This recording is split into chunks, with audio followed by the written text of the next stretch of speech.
La vie de tous les jours. Ceux qui habitent à Perpignan, à Montpellier, à Lille, comment est-ce qu'ils ont un impact important pour comprendre?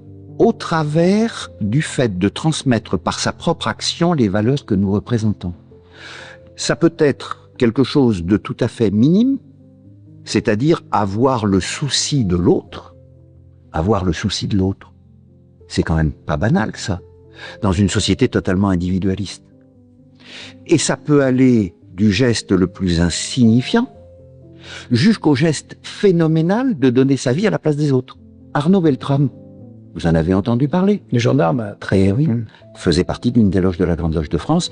C'est évidemment pour nous une immense fierté que d'avoir parmi nos frères des frères de cette qualité qui sont capables d'un tel engagement qui va jusqu'au péril de leur vie, en l'occurrence pour le colonel Beltrame, sa vie à lui. Vous savez, une dame, pour expliquer, voilà. Il a choisi, dans le cadre de ses fonctions de gendarme, d'échanger sa propre personne contre une otage qui était prise dans ce supermarché qui était à Trèbes, dans le sud de la France, et il a été en tant qu'otage exécuté.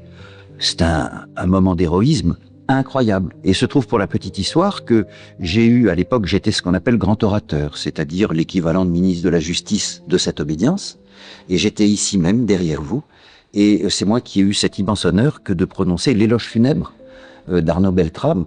Et pour nous, c'est évidemment un message incroyable de dire chacun d'entre nous peut, soit de manière solennelle, soit de manière insignifiante, dans la vie de tous les jours, participer un peu au fait que l'humain ne soit pas perdu de vue.